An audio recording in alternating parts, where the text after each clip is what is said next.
Herkese merhabalar. Komple kanalına tekrardan hoş geldiniz. Death Stranding'in hikayesine kaldığımız yerden devam ediyoruz. Artık neydi? Kargo bizdik. Direktman yola çıkabiliriz o yüzden. Beceri arkadaşımız falan yok. Anladığım kadarıyla ülkeyi baştan sona geri gideceğiz. Bakalım nereden yola çıkacağız? İlk başta önemli olan kısım bu. Son kez bir bağlayalım. Artık son kez de umarım. Yani artık bir bitsin. Kaç bölümdür final diyordu çünkü başında videonun. Her seferinde final olmuyor. One of a kind. A BB candidate. Either that or A sacrifice. Aa dayat mı? Aa Emine böyle Emin demişim. Bridget böyle maske takıyormuş. a bridge. Die Hartman'ın taktığı maske Emin şeydeymiş, Bridget'taymış. 10. bölüm. Die Hartman.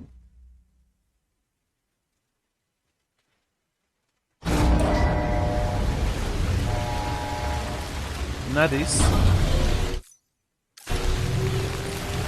Bütün ülkeyi en baştan mı gezeceğiz? Bütün ülkeye en baştan gideceğiz. Amanin. Bizim çok hızlı bir şekilde bu dağ düğüme ulaşmamız lazım. İnşallah etrafta araba vardır. Var mı? Şu da var.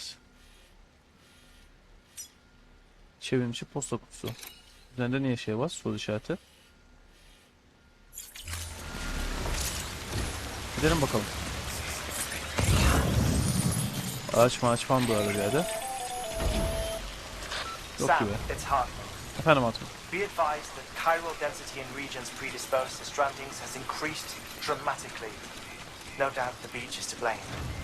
BTs drawn into our world under these circumstances may be affected in unpredictable ways. Tamam. Aa üzerimizde hiçbir şey yok. Aa galiba bir saniye. Anladım. Çünkü soru işareti olan da bizim eşyalarımız var galiba. Depolanmış kargo. Hız iskeleti aynen. Bizim eşyalarımız bu da.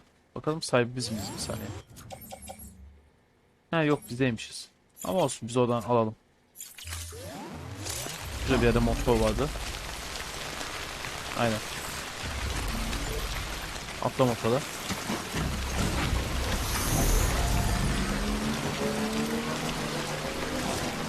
Ya da hiç almaya bile gerek yok ya. Oraya uçabiliyoruz. Buradan buraya uçtuk diyelim. Buradan da buraya uçtuk diyelim. Uçacak yer kalmıyor. Şöyle etraftan dolaşabilir miyiz? Çok zor. Galiba dümdüz gideceğiz. Yine o dağın etrafından. Bir şekilde halledeceğiz ya. Bir şekilde çıkacağız buradan.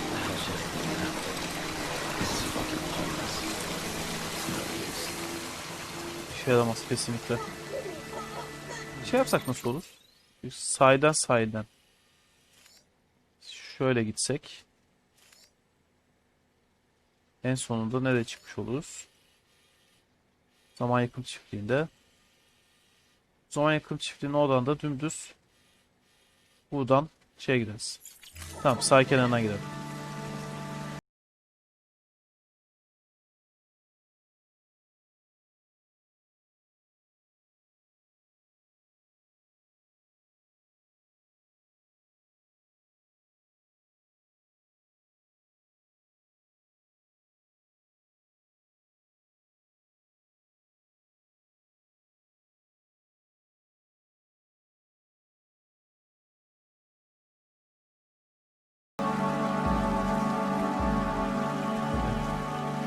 Kıyı kenarından. Aa şeyler kutup ışıkları. Buradan tekrar affedersiniz. Yukarı çıktığınızda PK'ya nerede gözüküyor ki? Şurada gözüküyor. Başka PK'ya yok yakında. Kaç metre uzaktaymış? 1 kilometre. Tabi o kadar uzak gözükmüyor ya. Tam baktığımız hizada. Valla başka yok. Buradan gitsek. Buradan aşağı inebiliriz.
Geldiniz o işaretlediği mi? Yo, bu da bir yerde PK gözüküyor.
Etrafta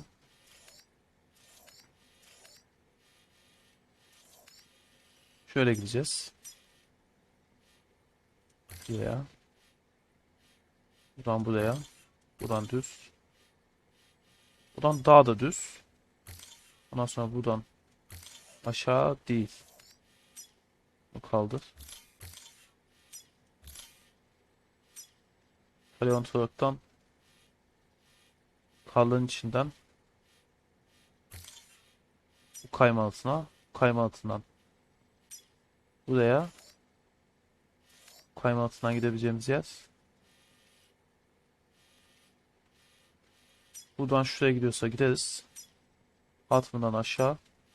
Oradan daha düz.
Aynen sikerler. Doğuya dönüyorum şu an.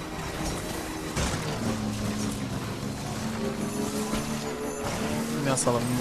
Bunları değil. Wow. Az kalsın gidiyordum.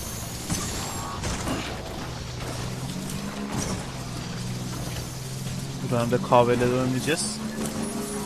Yüksekten düşüp ölecektik. Burada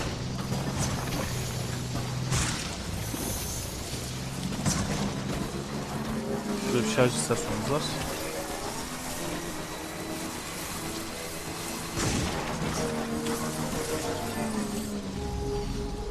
Şimdilik buraya geldik.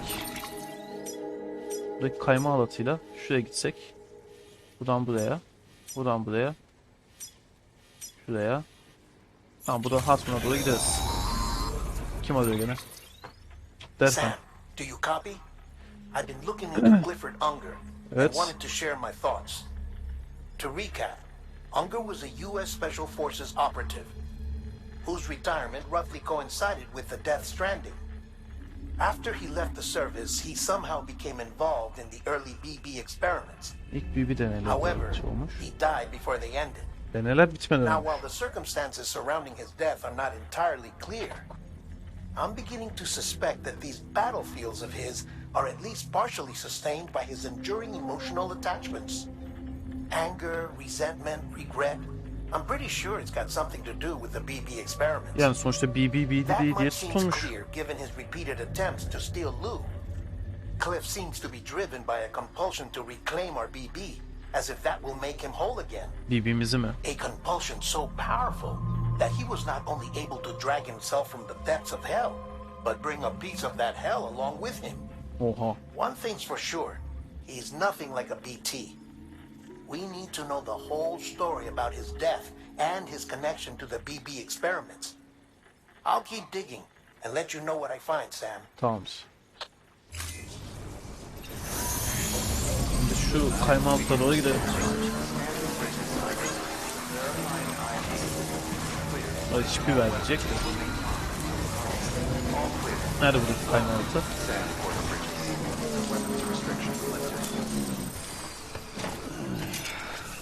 Şimdi seninle nereye gidebiliyoruz?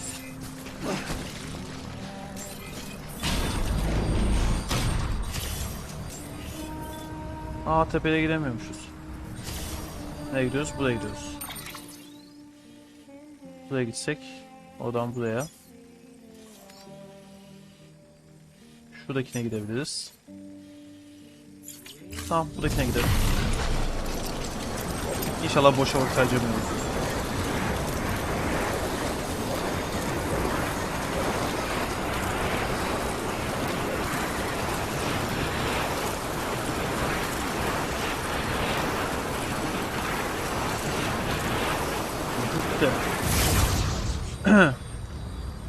Bu tarafa gideceğiz.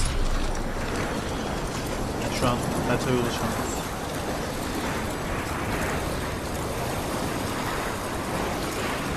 Buraya da geldik. Ne?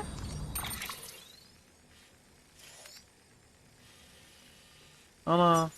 Kaldık burada. Yani bildiğin şuradan şuraya geldik.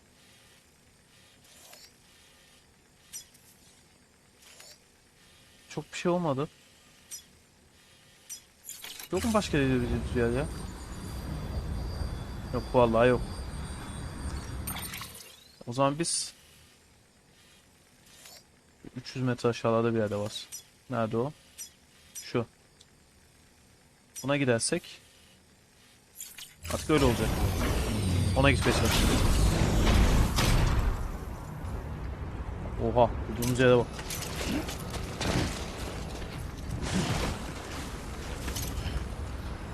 Artık ayakkabımız hiçbir şey almamışız yanımıza. Şeyimiz ne tarafta kalıyor? Bu tarafta kalıyor. Buradan ne gözüküyor? Neyse biz şuradaki kayma altına doğru gidelim. Koşamıyoruz çünkü ayakkabımız bile yok. Ha, ayakkabımız varmış.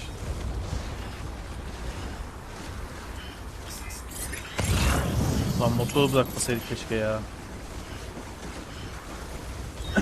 O kötü oldu.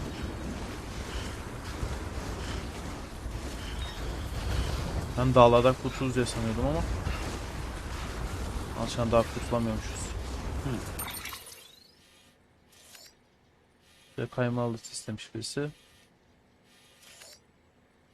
Biz Hartman'ın laboratuvarına doğru gitsek ondan çözüm bulacağız ama onun için de şuradaki kayma altına gitmemiz lazım. Bizim bu taraftan gitmemiz lazım. Kendimize bir tık riske atacağız. Tamam bakalım. Şimdi kayma altı nerede? Orada. Kenardan.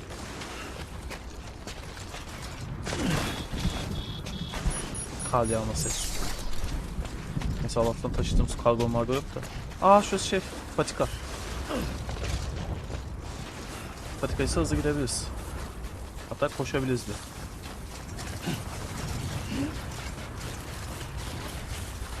Kayma altı ne tarafta kalıyor? Dümdüz.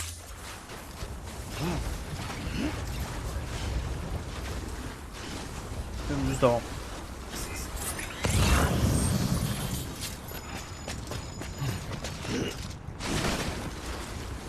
İyi güzel düşmedik. Yani düştük de şey olmadı.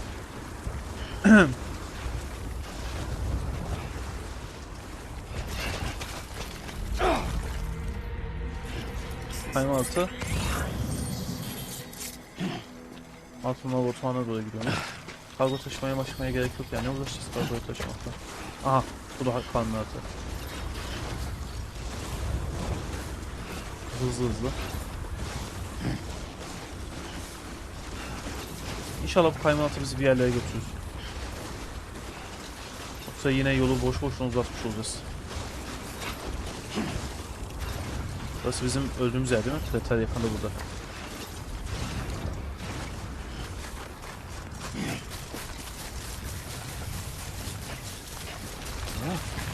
Neyse bu kadar beğeni altına göre bir yere bağlanıyoruz. Güzel, yukarı çıkıyor.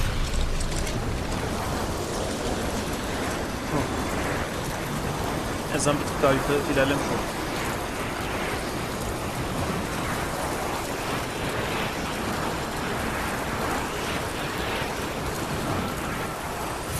Tamam, kısa buradakinde.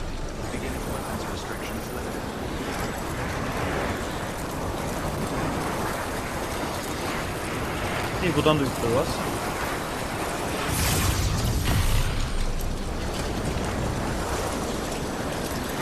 Evet, kayma altı güzel.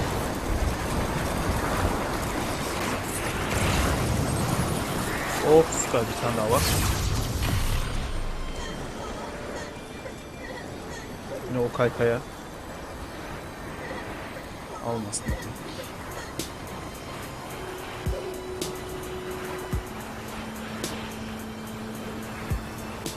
Tamam, bunu biz yapmışız üstelik. Şimdi de bir saniye. Dayatmanın laboratuvarına gitsek oradan bir yerlere gideriz.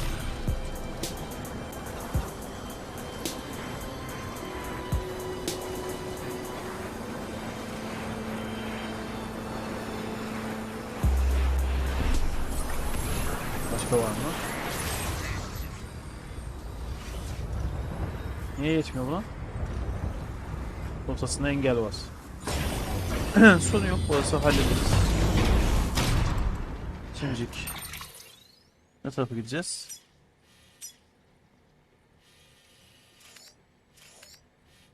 Şuraya çıkmamız lazım. Oraya kayma alatımız var mı başka? Yok.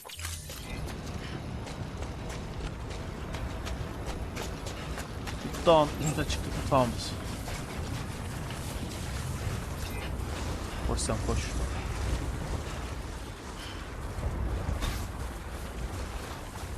Buraya geç, giymeye gerek yok buraya.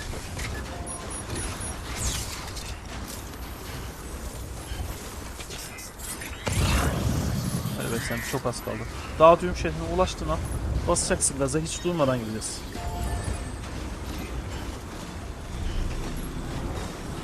Ne taraftaydı? İyi, düz. Oradan sol. Zaten orada işareti de varmış.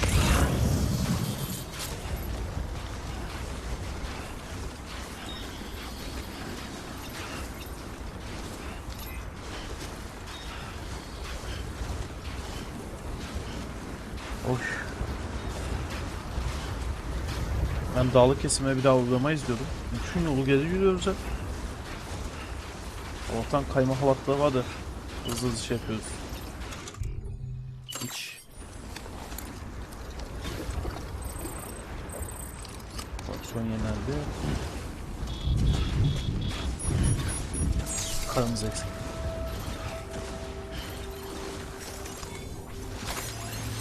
Allah'tan kahve yok ortalıkta.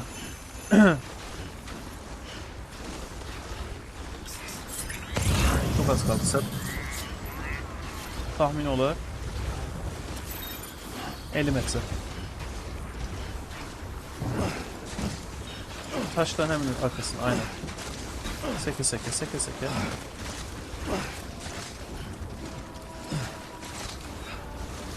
Azıcık daha. Sekmek daha az yani. Kayma altına bağlan. Burası nereye gidiyor? He, şuraya. Zaten haritada gösteriyormuş nereye gideceğim. Tamam, kaç. Bunu biz mi yaptık? Bak, alttaki biz bağlamıştık. Mavi zaten.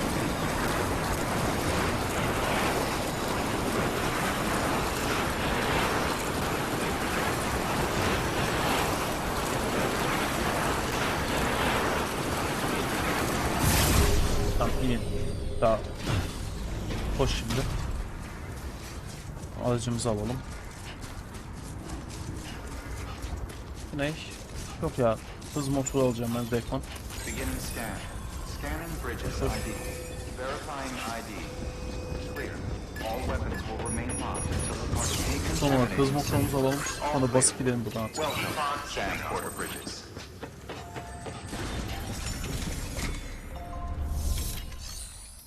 Ha, çipimiz varmış. Çipimizi teslim edelim. Atma. Tamam. Acelemiz var, bir saniye. Thank you for your Garaj. Garajdan değil ki. Manevretten. Kapa gitti bir an. Manevret. Araçlar. 3 teker uzak mesafe. Onayla. Tamamdır. Kargo margo şanslı diye. Mama kazığı falan filan. Yok, gerek yok. He, daha bir şeye ihtiyacımız yok. Araç?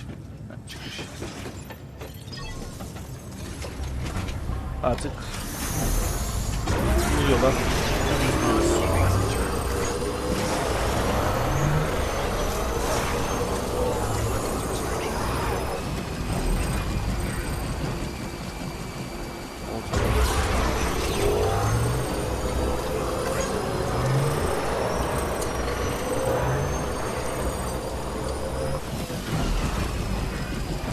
Yollar bu yüzden güzel. Burada o dağların üstünden, tepelerinden tekrar şey yapmak gerekiyor.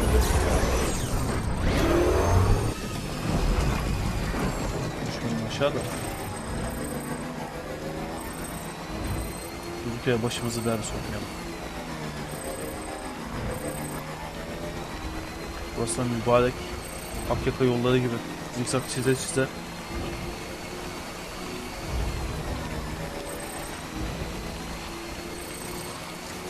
Hayır, hızla basamıyor ki bu da. Hemen sallıyor.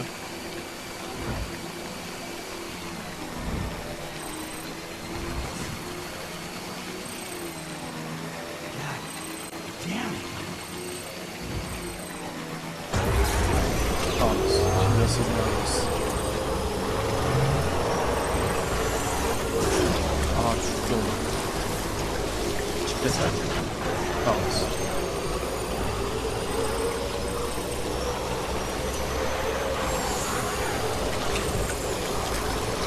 Ben bu yolları zamanda ilk yaptım yani. Ara şeylerde. Bölümlerde. Yoksa şimdi ulaşılmazdır.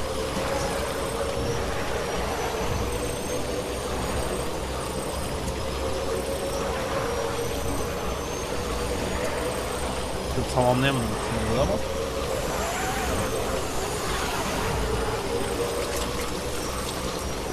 Olsun, büyük çoğunluğunu hallettik.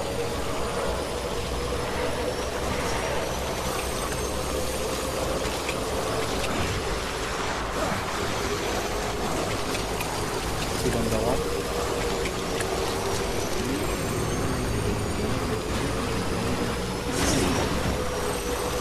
Motoru bir saniye şarj edelim. Tamam. Kaldığımız yerden devam.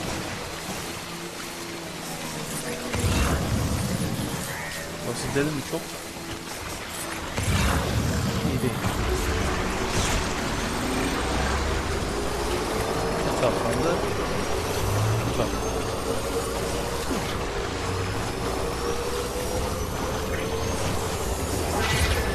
Şöyle şu an hiç uğraşamayacağım.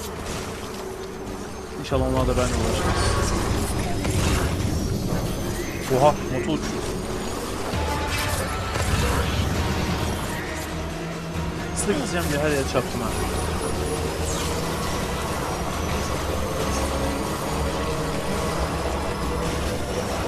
Ama az kaldı.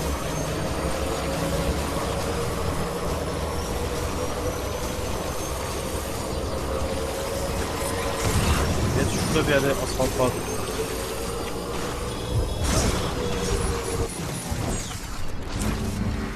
Burası çok güzel.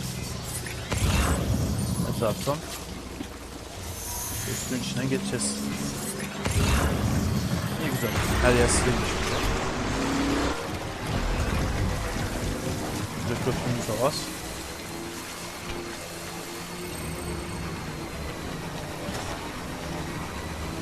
Burada da asfaltımız var.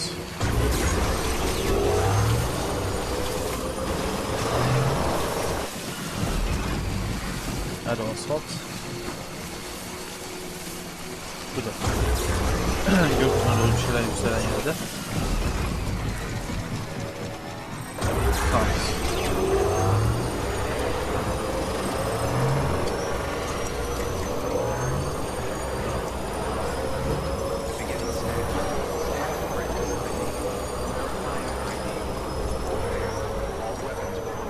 Daha dönüşlerine düzenli dağıtımlar. Böyle bir işimiz yok. Hiçbir yerde bir işimiz yok. Bunu duyabiliriz.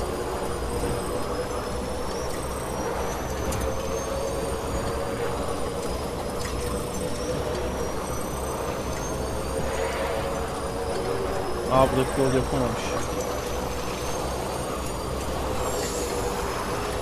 Ama şuradaki yapılmıştı. Aynen. Ne kim alıyor? Sam, you're not going to believe what I found. Buyur. It's about the BP experiments, their true purpose. According to official records, they were continued in secret on the order of Başkan President Strand Strand, yönetmiş. Evet. supposedly with the primary objective of developing BT detectors and preventing void outs. Oha. Any advancements that could be applied to the fields of chiral communications and beach research were meant to be of purely secondary benefit. But it turns out, that's just a cover story. Gösterme The kısmı. truth is, Sam, BBs were originally conceived as catalysts for the operation of the chiral network. Nasıl yani? They're integrated into the infrastructure of not cities for that very reason. Every single one you've brought into the fold. It was probably Amelie herself who installed them as she moved west with the first expedition, carrying out her mother's grand plan, making sacrifice after sacrifice on the altar of progress. Bütün o şeyler President bebeklerin üzerine mi Strand told the kurulmuş? people what they wanted to hear and did what she thought had to be done. Also, America could be whole again. But I'm starting to wonder if it didn't cost her her soul. The chiral network is our greatest creation, our proudest achievement, and our guiltiest sin. I don't know how to feel about it all. Ben de Maybe if we bilmiyorum. knew more about Cliff and the BB experiments, we'd be better placed to judge. I'll be in touch. Tamamdır. Tekrar. Ya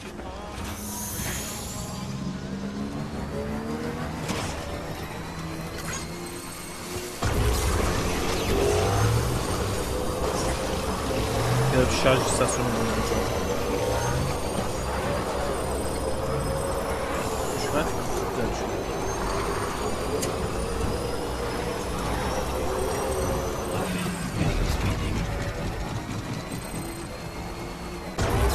Bozulabiliriz.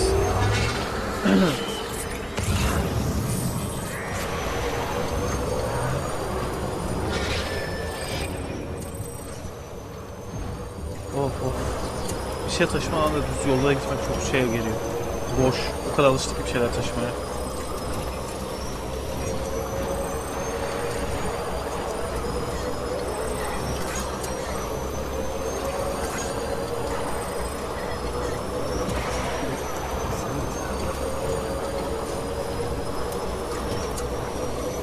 İşte bu yolda yapılmamış olsaydı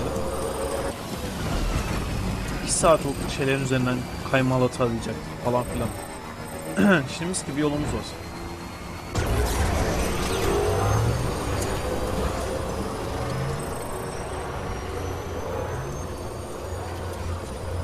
Geç hoş yolları da ben tamamladım.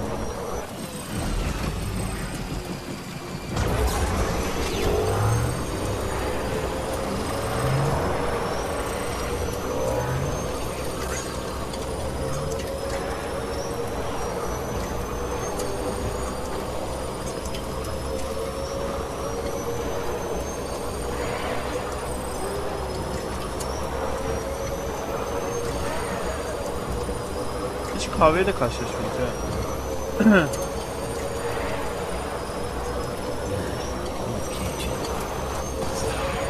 Bu yolları ben yapmamış olabilirim.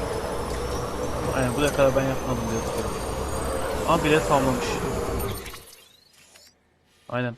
Şu adayı bilet tamamlamış. Ben şuraya yapmıştım sadece. Şuraya birisi tamamlamış. Burası yine boş ama olsun. Burada bir yerde şarj istasyonu lazım bize.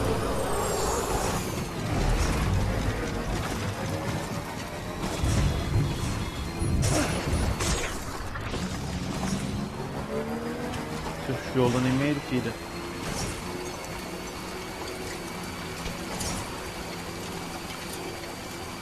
Olsun zaten burası. Ay yolun sonu değilmiş, daha varmış biraz daha. Biz Don't Stop Chapter 1. Bakalım nereye kadar gidiyor. Buraya kadar.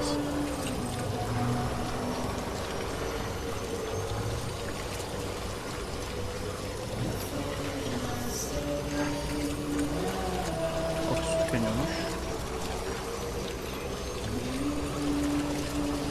Şu ileride bir şarj istasyonu vardı inşallah.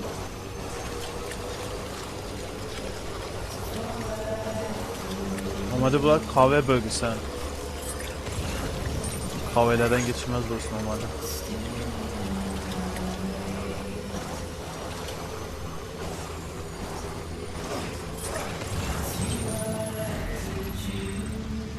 Ne taraftan? Şu taraftan.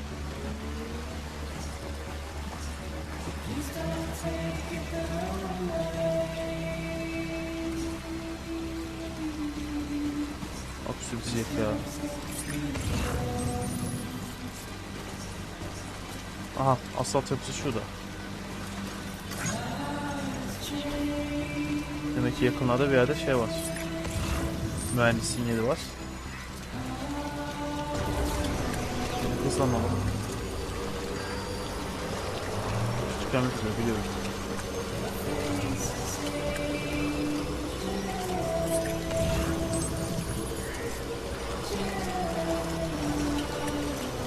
Burada şarj istasyonu var. Çok güzel.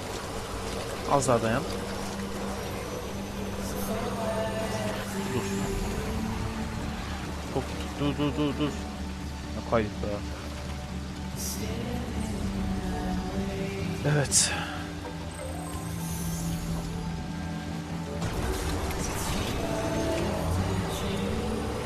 Ve geldik yine asfalta.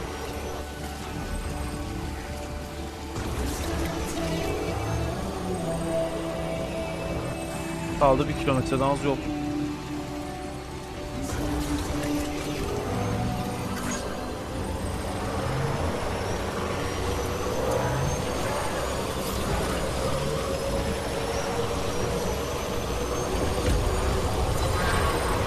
Hiç ulaşamamışsın.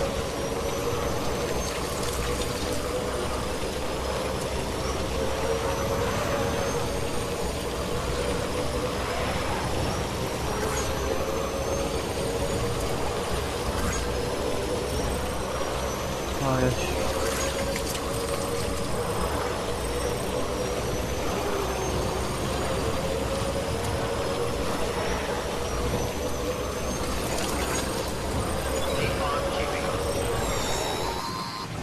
Ne oldu? Hey Sam, I see you're coming up on late knock. Evet. Stay strong. We're all rooting for you to finish the job and come home safe. By the way, I've made more progress in a certain investigation. Ne kadar hızlı. It seems that Clifford Unger willingly put his own child in the care of the scientists conducting the BB experiments. Vay. But he did so completely unaware of their true intentions. Ne demişler This şeye? is pure speculation. But I think when Cliff found out about their plans, he attempted to reclaim custody. And after he failed, the BB remained in the program's care. In which case, he would have every reason to bear a grudge towards the president, the woman who allowed it all to happen. Don't you think? Aynen öyle. Aynen öyle. But just because President Strand is dead, doesn't mean his hate died with her. No, I think he redirected it towards Bridges. Towards you and Amelie and anyone close to the director. And now that hate is driving him to set in motion the last Stranding, to bring an end to the world as we know it. Why else would Cliff hold Amelie hostage on the beach? He must know that she's an EE. There's no time to lose. You have to save her and the director. Tamam tamam. Though Zaten I still selamlasa don't ben sonra understand how geliyorum. he managed to travel to her beach in the first place. There must be more to their relationship. I'll see what I can find. Tamam üstüne araştır. Ben de sonumuz gelmeye devam ediyorum. Eyvah. Bir saniye şuradan tuttuğumuza göre. Bak da bu yüzden araç kullanırken telefonla konuşmamak lazım. Anda dikkat dağılıyor farkındaysanız.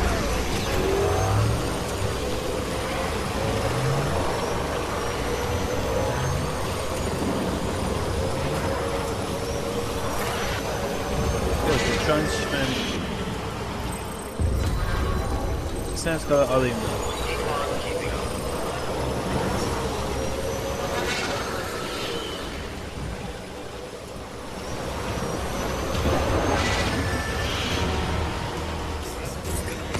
Oha fırtına. Fırtına var. Yine Got a Cliff'le moment, Sam? kapışacağız. It's about the director. So there's no way he could have made the jump to Amelie's beach if they didn't share a strong personal connection, right? Evet. Well, I looked, and I couldn't see one. The network should have contained something, anything, but there was nothing whatsoever. His entire life prior to his tenure with Bridges has been redacted. Bu His diyor. name, his past, everything. There's no telling who he was. Which led me to consider another possibility. What if it isn't the director and Amelie who have a connection, but the director and Clifford Unger? And what if that connection is what facilitated the director's jump to Amelie's beach? If it's those two who have a personal history, then it might explain why Cliff is holding the director Zaten şey, hostage as well. But ne even diyorlar? if that were the Cliff case, tanıyordu it John'u doesn't answer the bigger question. hayatımda. How the hell did the two of them end up on Amelie's beach? Sam, Hartman here. There's something else I'd like you to consider. Buyur. A guess, albeit an educated one, concerning Cliff's objective. Somehow, with the aid of the chiral network, our individual beaches have begun to coalesce, resulting in the formation of a single massive seam. Tamam. Should this process continue, there is a risk that BTs will flood across into our world, bringing about a Death Stranding on a heretofore unprecedented scale. Now, Clifford Unger's battlefields and my own beach appear to be unaffected by this phenomenon, existing entirely in isolation. They do not and have never intersected with others. But what if there were another class of beach, one that exists on a higher plane, that was responsible for setting this process in Hırsın motion? fight bir kıyımı. And what if the beach in question were none other than Amelie's? Cliff may have summoned the director, but I believe his true aim was to seize control of Amelie's beach, to exploit its power over every other beach, and trigger the last stranding. It's the only rational explanation for Cliff's actions, which Oha, is Cliff'e why bak. you have to stop him. If Hartman's right, then we're in serious trouble. Merak etme, Using birazdan the ileride Tyrell network in satın Amelie's alır. beach to trigger the last stranding? That's why Higgs went after Amelie, wasn't it? If it was Cliff who put him up to it. Yeah, it all fits. With the last stranding, he'll finally have his revenge against the world that stole his life and his child. You've got to stop him, Sam. You've got to Anladım, make the jump to Amelie's beach as soon as possible. Get in and get her back. It's our only hope. If you can't, Kardeşim ikide bir aramasan zaten hızlı hızlı gidiyorum ben. Sınav var.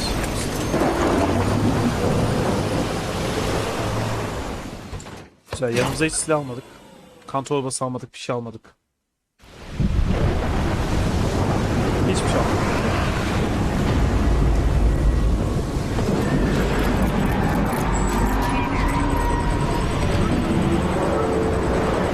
Çok balina mı oldu?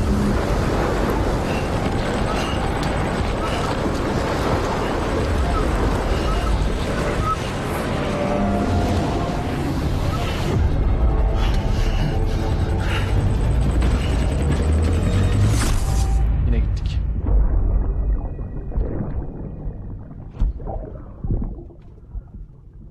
I found out I was gonna be a father.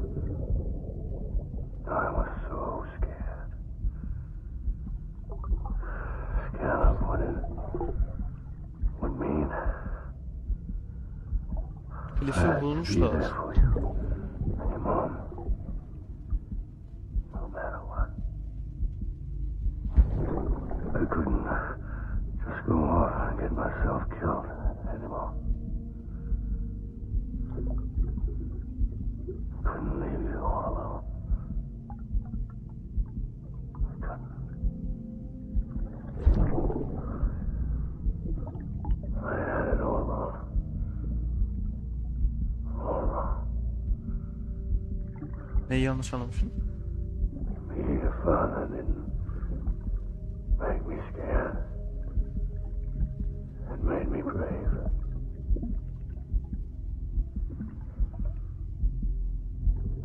I'm sorry. Sorry it took me so long. Adam oyunda bile oyunculuğu çok iyi ya.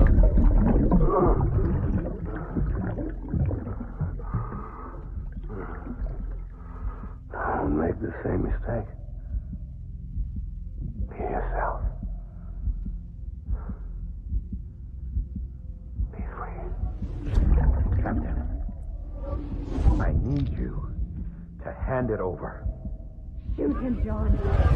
Shoot him! I gave you an order. Shoot him! Oha. Tamam, geç bunları. Yine Cliff'in yanına at da kapışalım artık. BB'yi elimizden almaya çalışıyor ya. Geç, kendi çocuğuymuş. BB'yi almak hakkı bir nebze. Düşününce mantıklı. Ama bunun için de dünyayı yok etmek istemezsin ya.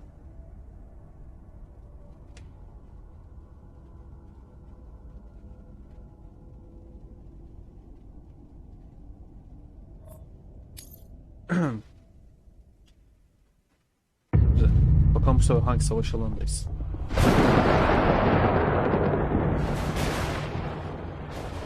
Birinci Dünya Savaşı bitti, İkinci Dünya Savaşı bitti. Geriye Amerika'da ne kadar önemli bir savaş var? Vietnam var. Vietnam'dayız. Aynen. Geriye bir tek Vietnam kaldı.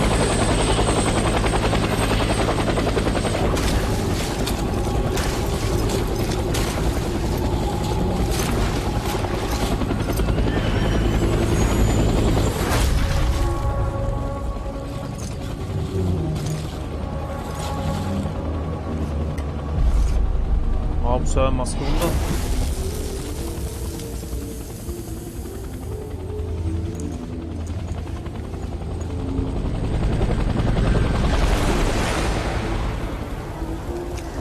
Nasıl bir kıyı ya?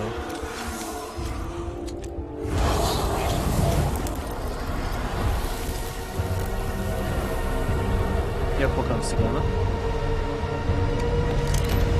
Alet. Clifford Anger. 11. bölüm. Kaç bölüm varmış bitmedi ben... Bir kere yani Hicks'te olan boss fight normal bölümde kesinlikle bir finaldi yani.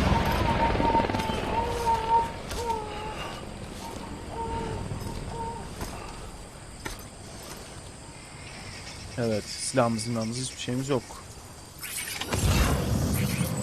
Zaten gidelim ona.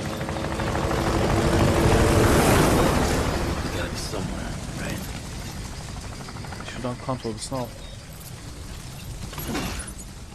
Bir tane daha vardı burada bir yerde.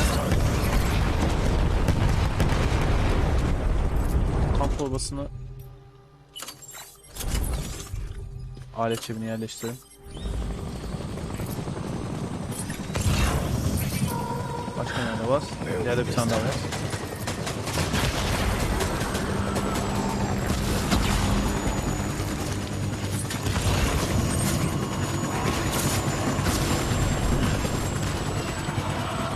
Yine her yerden askerler.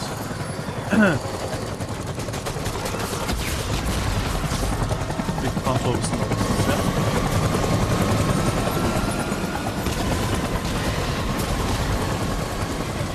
Ne tarafa? Bu tarafa.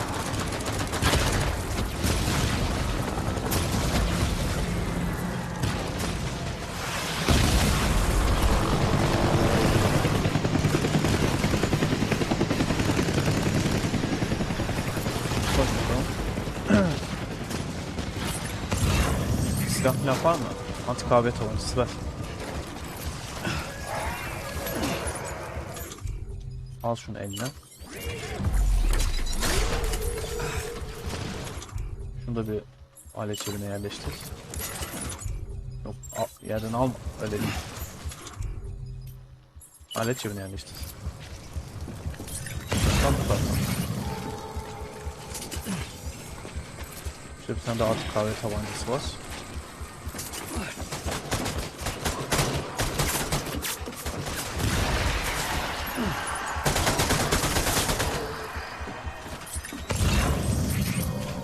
Bu taraftan.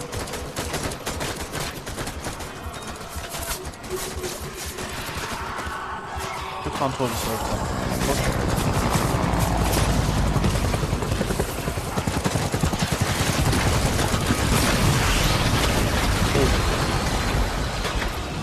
Bir şey git. Alamadım. Bir saniye. Alsana. Şimdi ne taraftan? Bu taraftan.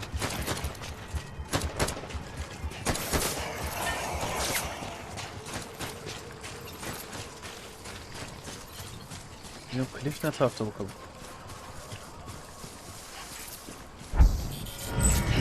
Aha. Aha. Bizim örümcek adam yine koymuş yerine kendini ağanın ortasına.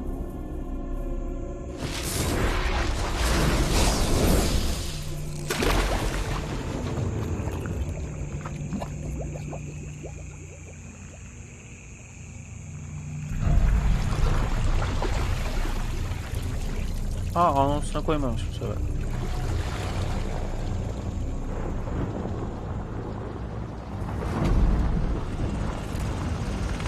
Bir film vardı, Armageddon mu ne? Oradaki filmin sahnesine benziyor bir şey. Suyun içinden çıkması.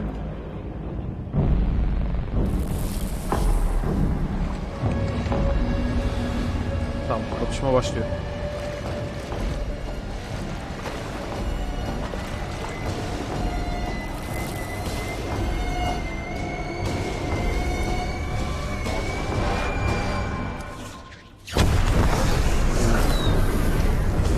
Görsele bak.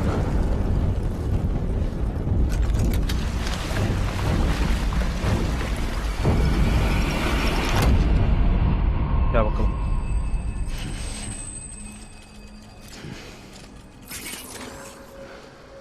Ne taraftan? Aha gördüm. Ve piyade tüfeği falan da var.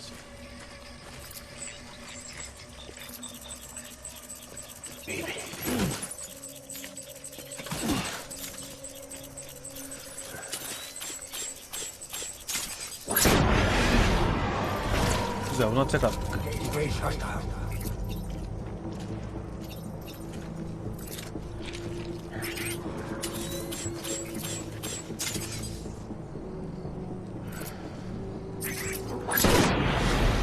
Buraya gitti. Ne tarafta? Çıkar kafayı. Aha bunu çekti.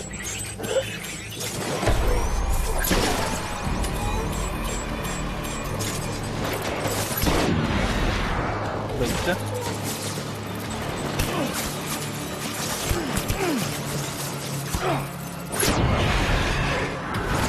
Gitti. Çıkar.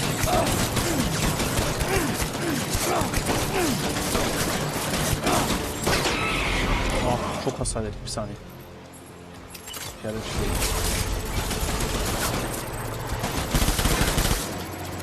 Ölsene.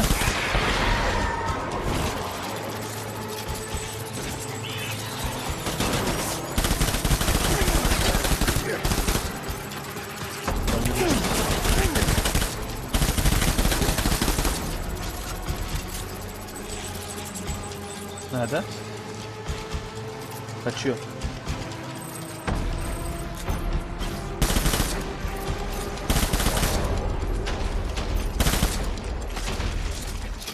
Bir kere şey var.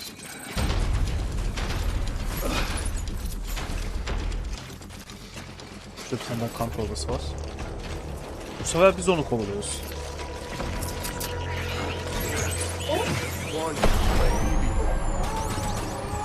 Ne tarafta? Bu tarafta.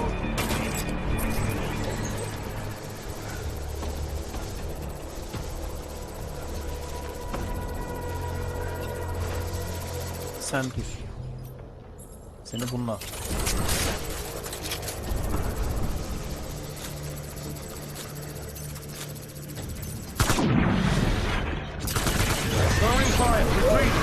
Bomba atışı. Nereye gitti? Zaten. Yerde tüfeği. Elimizde 2 tane vardı, bir tane de alalım ya. Şu taraftan gitmiş. Oğla. We need reinforcements.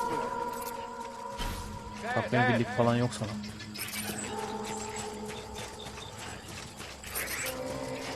Aha.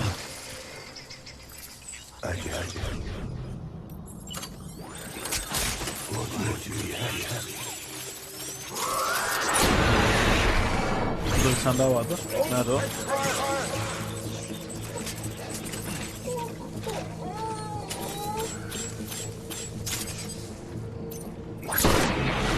Burada gitti. Diğerleri nerede?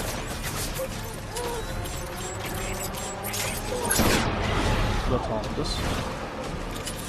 Ve şurada.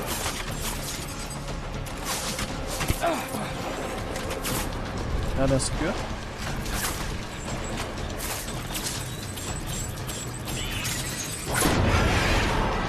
Sen gittin. Şimdi gel bakalım. Bomba, kan torbası. Kan torbası lazım.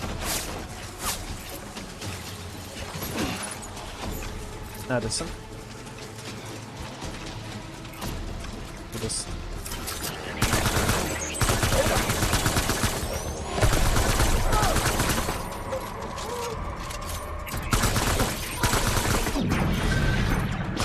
Güzel. Ne tarafa gitti? Bu tarafa.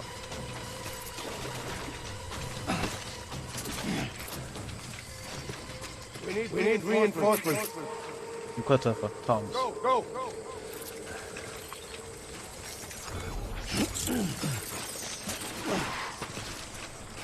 Koş. Koş bakalım.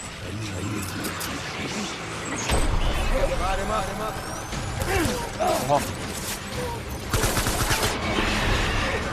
Asker varmış orada. Bekle. Nerede? Nereden sıkıyor? Altlı adam gelmez.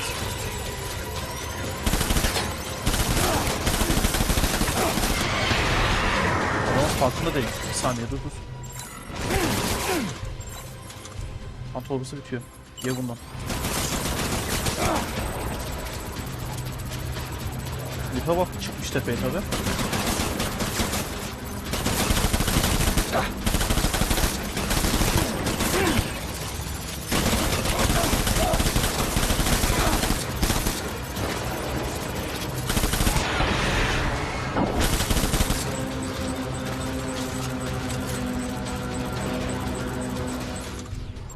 Biraz daha kriptobiyot var mı? Yok. Yok kuşanana. Şimdi gel klip. Neredesin?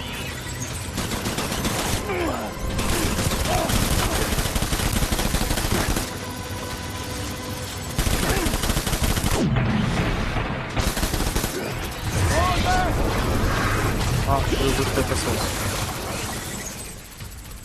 Şu canımız bir yenilensin. Zırh yakasını hemen al. Kullanılmışı da at hemen. Bir.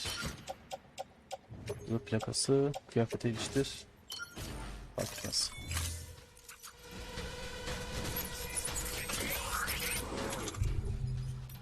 Bir, iki.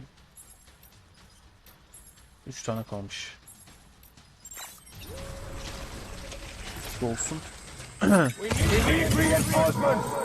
Şu kan torbası var. Kan torbaları. Koş.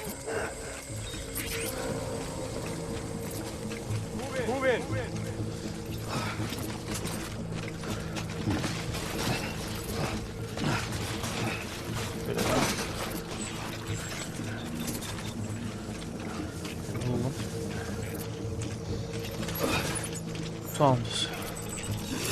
Aha.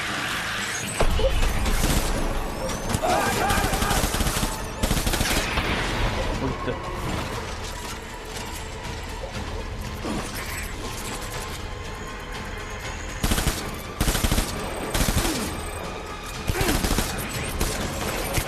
Ops. Şimdi bunu bırak.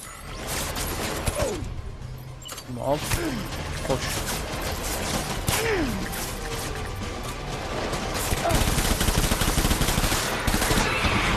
Bitti. Hazır oldu. Spell alabileceğimiz bir yer yok mu?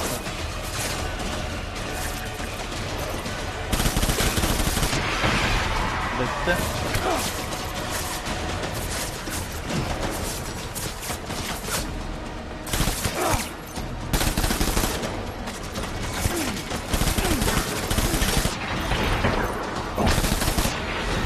Bitti.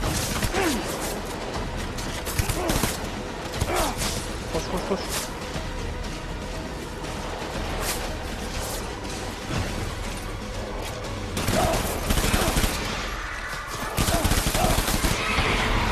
Güzel. Şimdi mermi yemeden dediğim an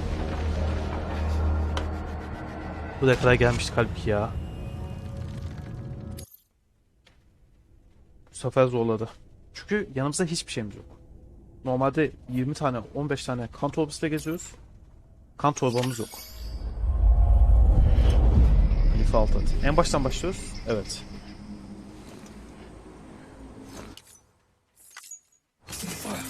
Burayı izlememize gerek yok. Ha, en baştan değil. It's all my fault. Hikaye değil mi?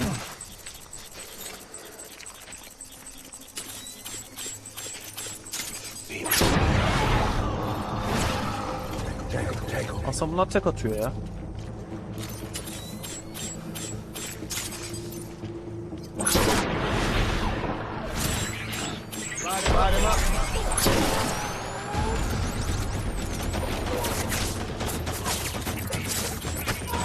Oha ne oldu? Nereye çıktı?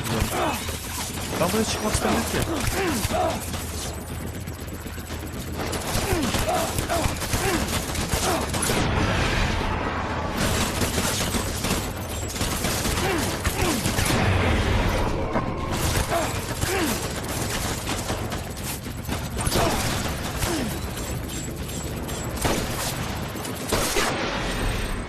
Tamam, kan torbası bitti, bu da bitti.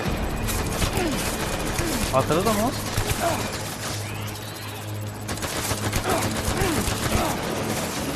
Lan silah. Silah almadı. Saçma bak.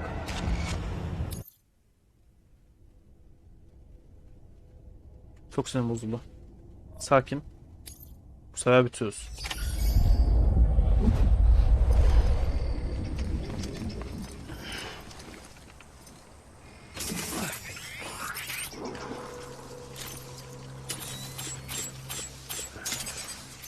Sen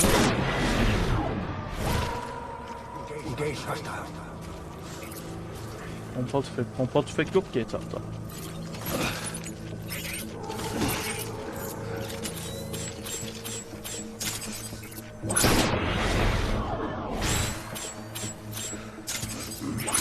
Abi kaçtı. Şurada var.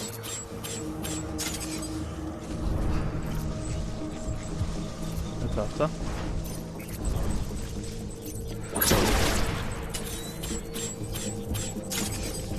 Sabit dur.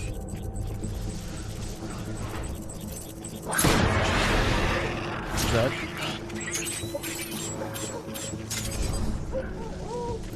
Ne tarafta var?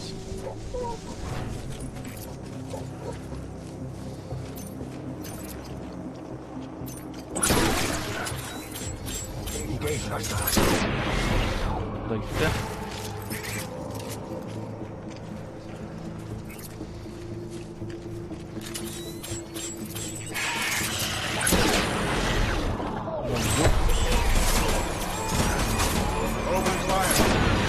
Bu da gitti. Neredesin? Sana bunun mermisini harcamam. Kan harcamam.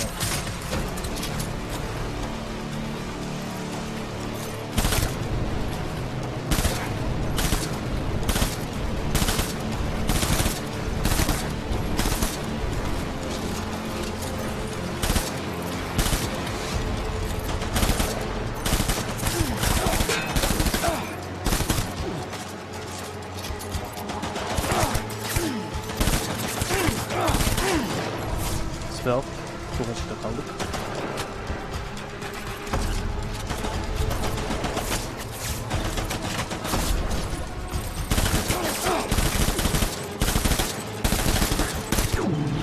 Güzel. İkiye düştü. Kanımızı tazeleyelim.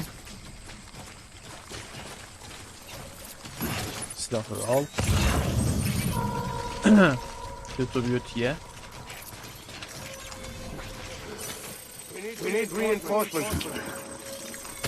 Kalanı da al. Tamam. Bu taraftan gidiyoruz. 8 mermi. 8 mermi. Al.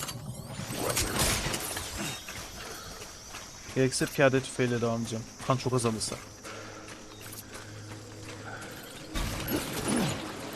Get my baby. Burada kan torbası var. Ve bomba var.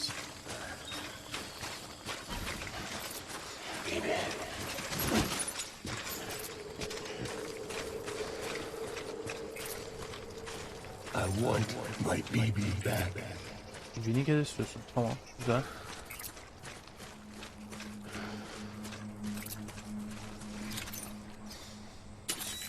I will.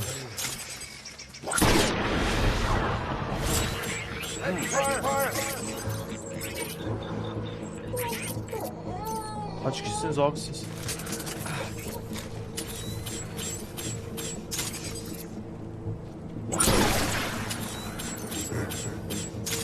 Cover. Weapon free. Nereye gitti? Ah.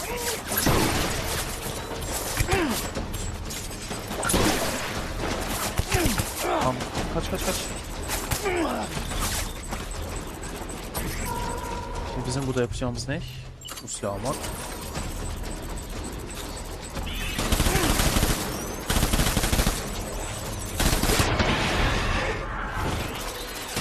Bir şey gitti.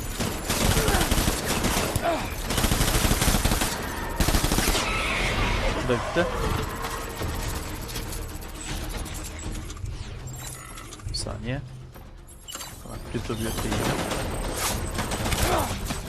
Flip gel buraya.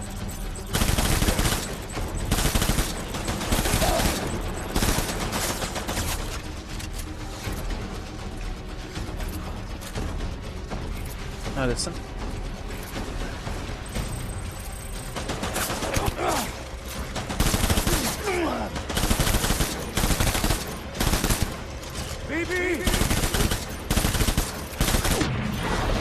Güzel, bir kez daha düştü.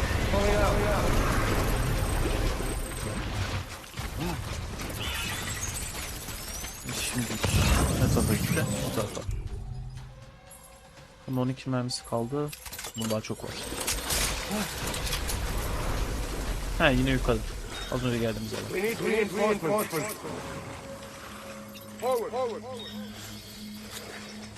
Az önce bu saatten çıktılar.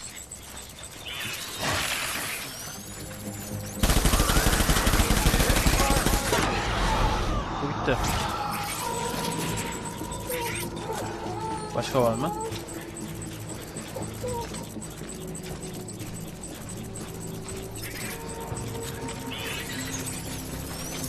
Nerede?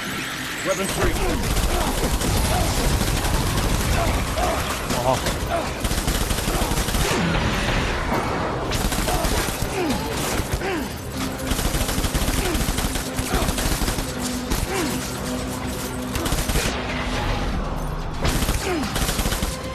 Koş. Bir kamp olması var, koş.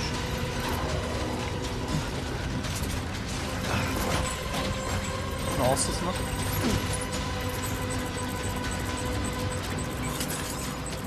Kanalımız bir yenilensin.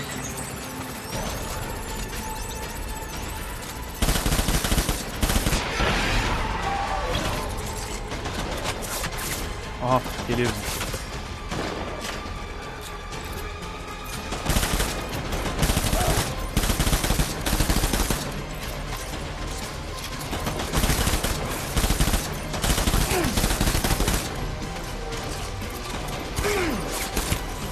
Aha mermi gitti. Çekil. Bu değil. Bu taraftan.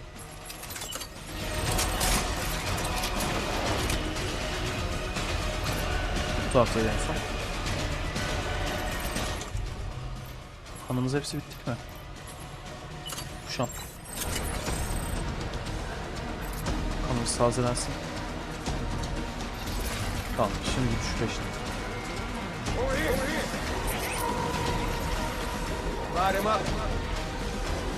Gel buraya, şu karşıma.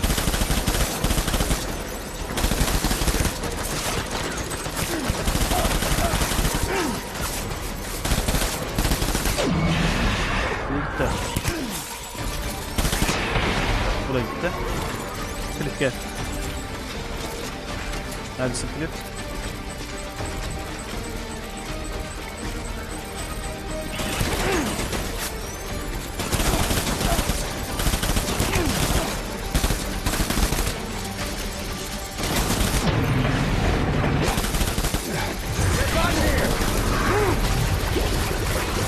Evet.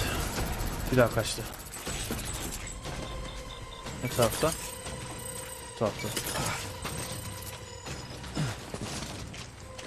Kan torbalarımız bitiyor ya. Buradan zıp plakamızı alalım. We need reinforcements. Forward. Ya az önceki yer. Düzgün oynarsak sağ başarabiliriz.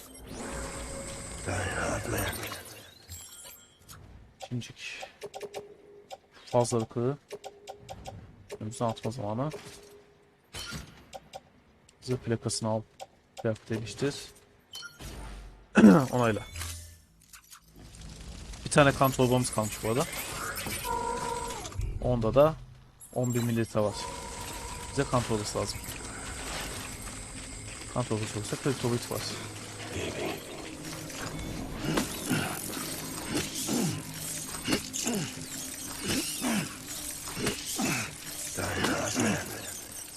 Tamamdır.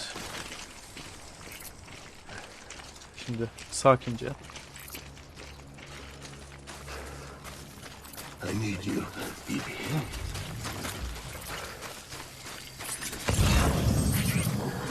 Kan torbası güzel. Hoş. Die hard, man.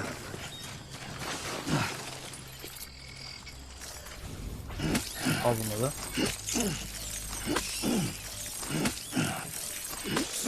Get my baby. Tamam şimdi sen de gel.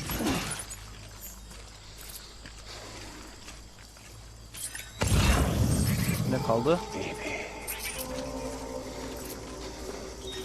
Aynı zamanda bize siper edecek bir yer de lazım kendimize. Get my baby. Bin alın. Tamam alırlar. Söyleyelim alacaklar. Kan torbasını alalım. O bize lazım.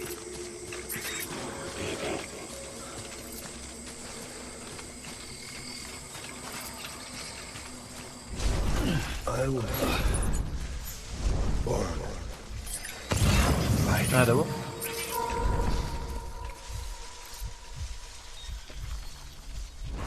Baby. Aha karşıda.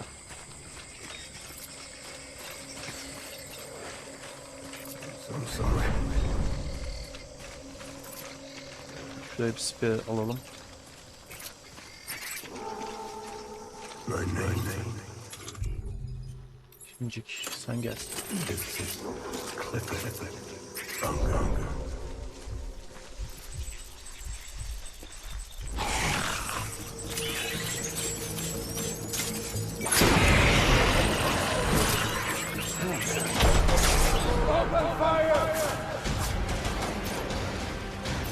Bu da.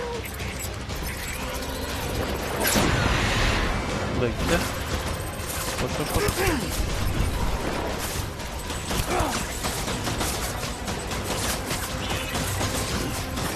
Ya şu silah al Allah aşkına.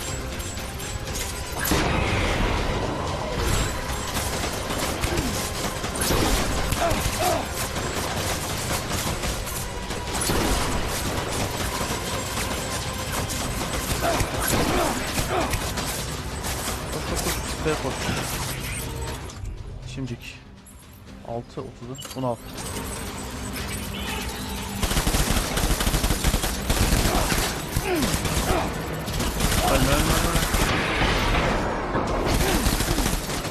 Koş. Ölmeden koş. Koş, lezzet al, koş.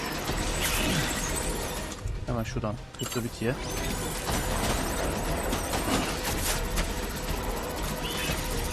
Hadi kafan yok zaten. 12 mermimiz kaldı. Koş.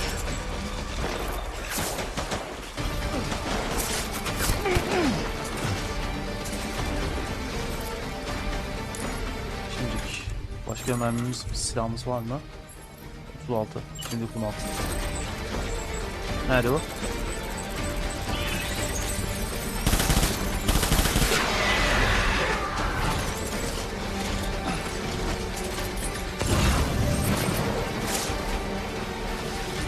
Ne tarafta? Karşıda.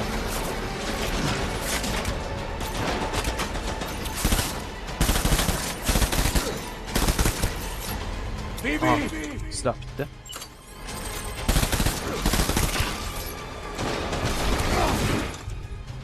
Elimize bir kapı kaldı. Koş.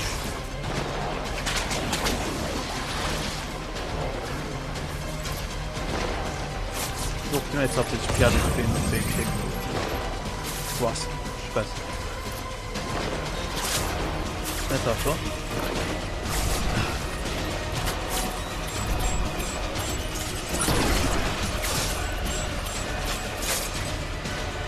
Nerede?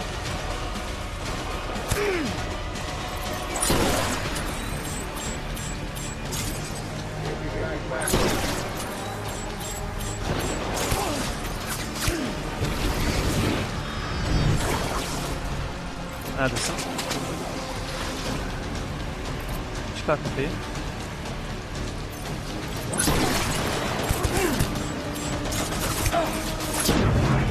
Aha. Bitirdik. Sonunda bitirdik. Şükür. Klifi alt et.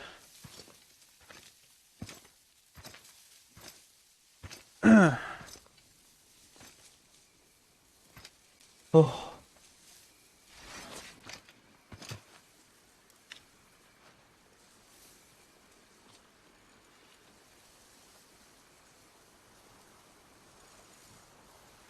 Şükür.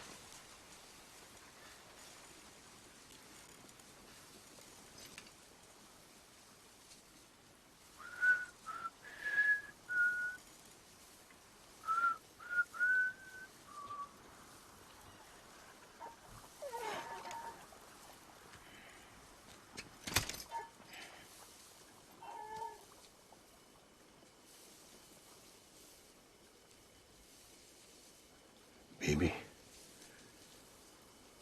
we're getting out of here. I promise.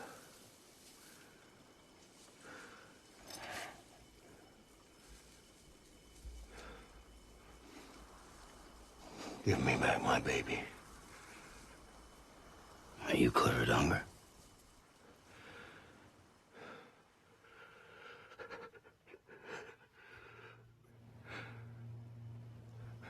Who are you? Are you the father?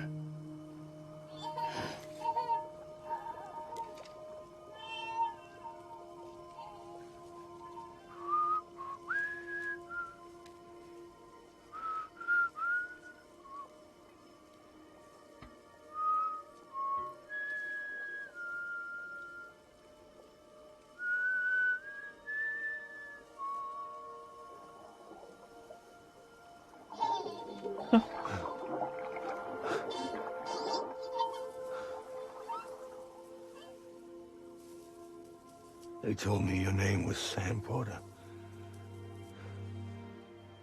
But you were Sam Bridges. My bridge to the future. Gece uzan köprümsün lan.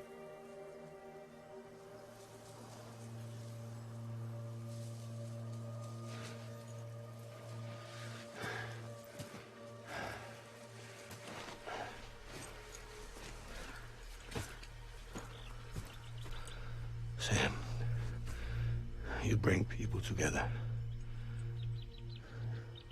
You're their bridge to the future.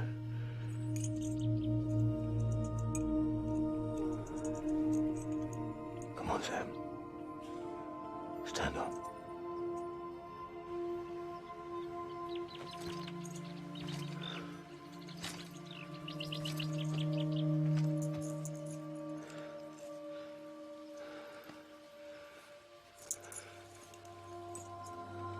Vay be, künyesini bize ver.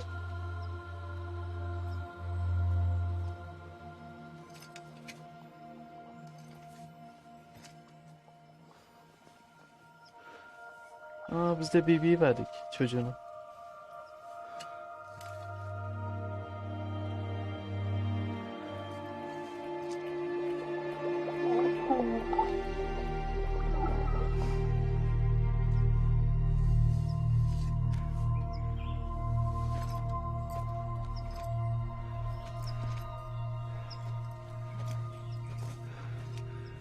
Adam bütün derdi buymuş meğerse.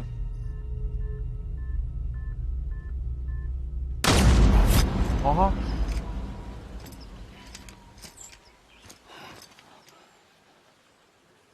Adam hastanedeki giysiydeydi.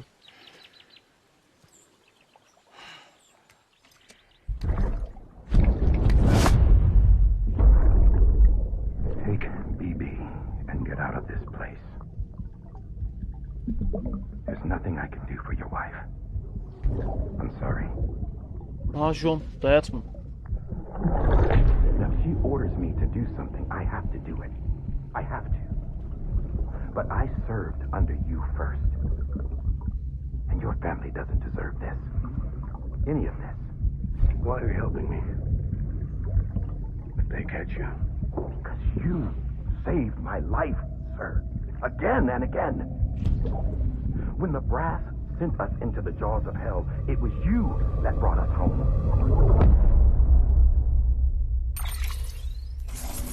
Vay. Güzel bölümdü. 1,5 saati bulmuş muyuz? 1 saat 20 dakika. Ana. 2 defa öldük ya. O da etkiledi gerçi.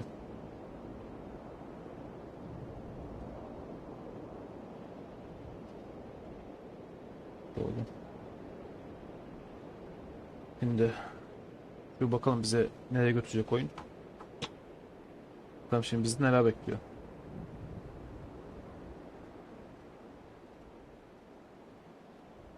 Kan ve kondisyon sayaçları. Bunu biliyoruz zaten. Kargo tarayıcısı.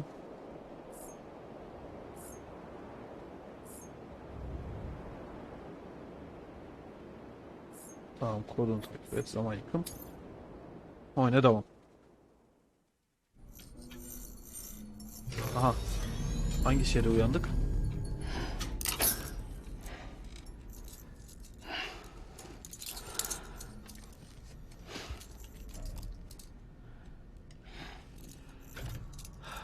Nerede uyandık? İnşallah gideceğimiz yerdeyiz diye ya. Aa, bağlantı gitmiş.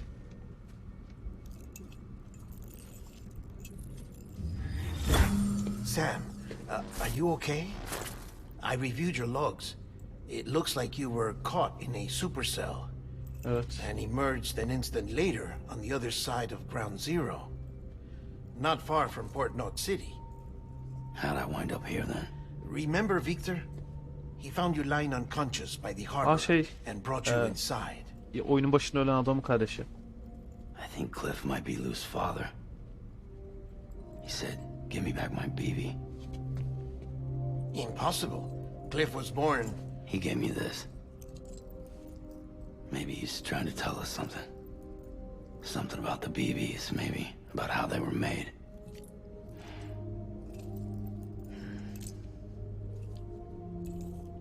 It didn't feel like he was trying to hurt us. It felt like he just wanted to talk. But you said you saw him holding the director captive on the beach. Belki yanlış görmüşüzdür. They must have some history we don't know about. Them and Bridget. Funny you should say that. I've got something you should see.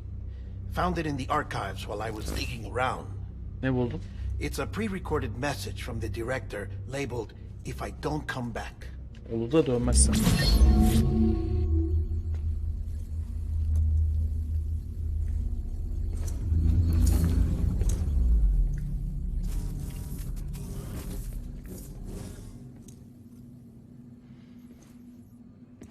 All right. This message is insurance. In case something happens to me. Tamam. For Bridget's eyes only. And I sure as hell hope that's who's watching. I got a little present from Emily. Said she'd take me to the beach if I wanted. But I'd need this doll to show me the way. It's a trap. It has to be. But I've decided to play along. You've all been playing along too, haven't you? You know this mask hides more than just my face.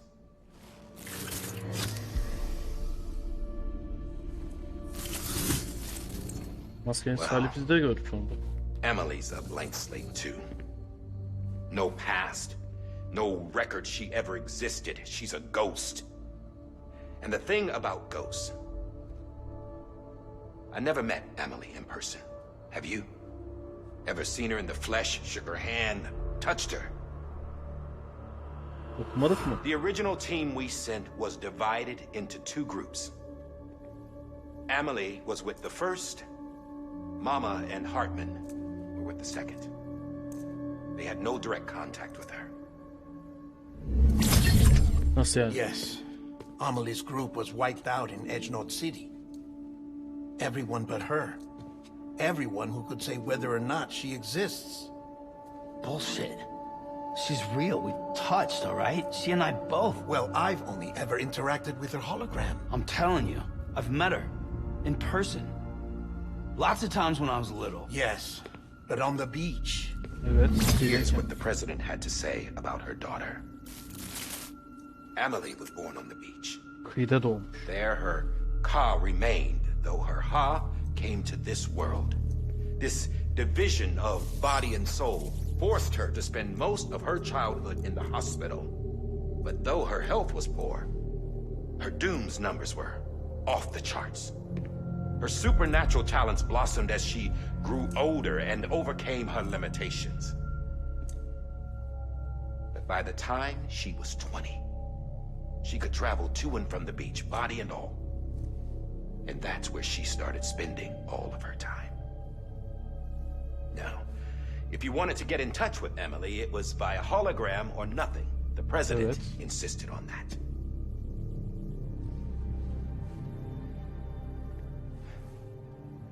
I swore an oath to the president and to America.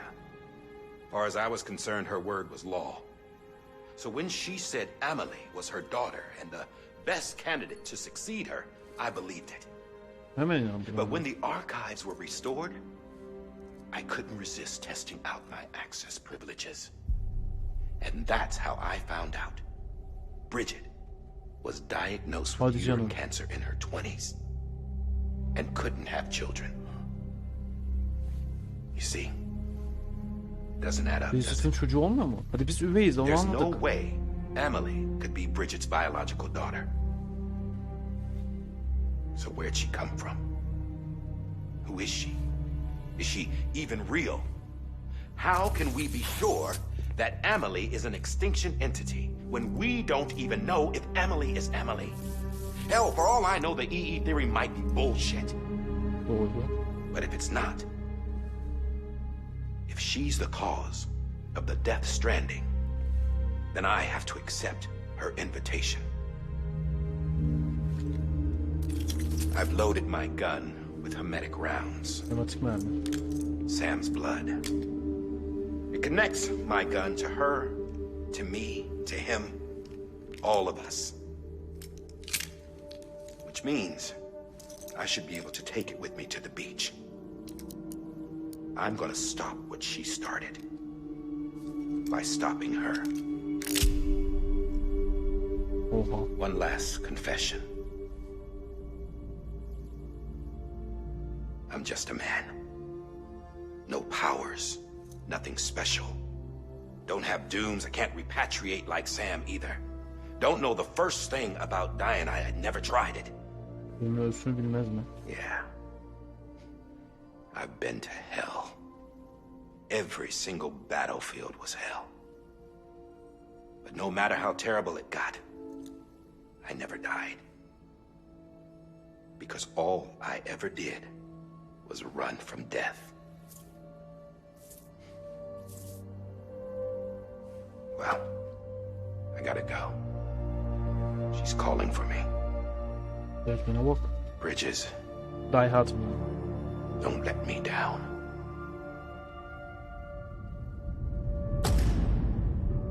Bölüm Bridges. Ben final dedim, üzerine 3 bölüm daha çıktı, fark ettiniz mi?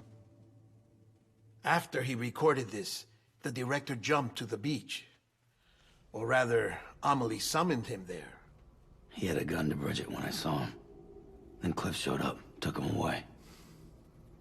I thought he went to the beach to confront Amelie. Yeah, she was there too. She was the one who got me out. It's so obvious to me now. I can't believe I didn't see it sooner. Neyi It was anlayamadım? Amelie who...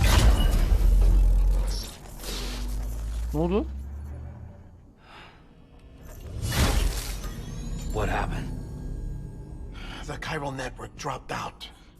According to Lakna, it won't be long before it's completely unusable. So all our hard work was for nothing. Let me finish what I was saying, Sam. I'll tell him. Fragile. You look like shit. You should be resting. I know. I need to tell you something. I had a little chat with Higgs back on the beach. Didn't take much to make him talk. You say why he betrayed you? He said it was part of her plan. What? She was their leader. Ne? The terrorist voidouts, the whole extinction agenda, Amelie was behind it all. Like hell she was.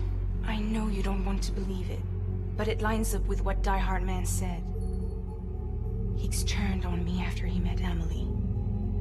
At first, he was looking to expand his territory, and I had a power he could use. At least, that's how he ended up working with me. He was no terrorist. He just wanted to reach more people.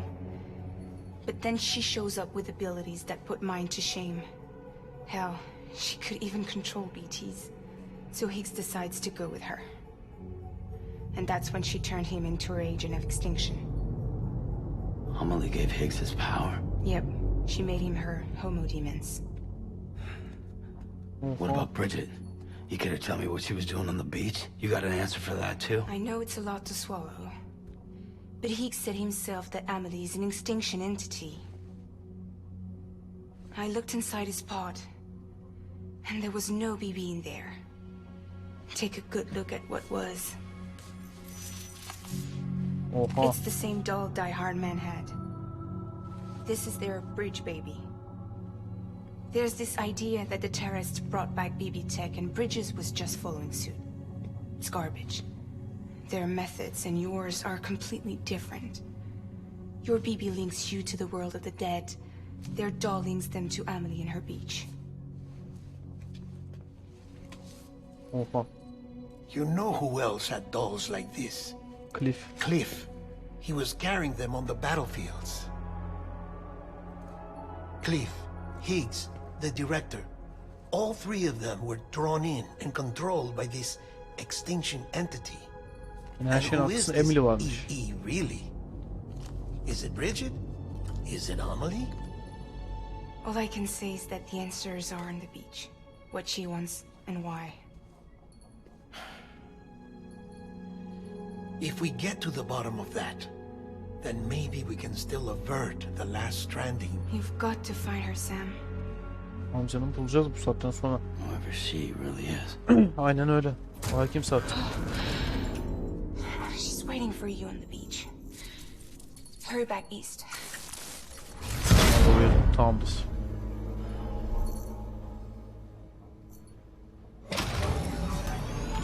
Ama kıyıya dönmeden önce bir ara verme, bir soluklanma zamanı. Evet arkadaşlar, Death Stranding'in final diye başlayıp final olmayan bir bölümün daha sonuna geldik. Bir saniye. We have a job for you. Fragile's condition is deteriorating. If she slips into a coma, there's a chance her soul might become stranded on the beach. She needs cryptobiotes fast. Luckily for us, Fragile Express keeps a stockpile there in Port North City. So we'd like you to grab some for us while you're in the area. All the details are on the terminal upstairs. Please, Sam. This is critical. Tamamdır. Dediğim gibi bir bölüm daha final diye başlayıp final olmadığını gördük. Bakalım daha ne kadar daha uzayacak oyun.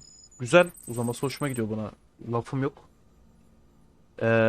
Evet arkadaşlar. Bölüm eğer hoşunuza gittiyse lütfen beğen butonuna tıklamayı ve abone değilseniz de kanala abone olarak bana destek olmayı lütfen unutmayın. Bir sonraki bölümlerde görüşmek üzere. Kendinize iyi bakın.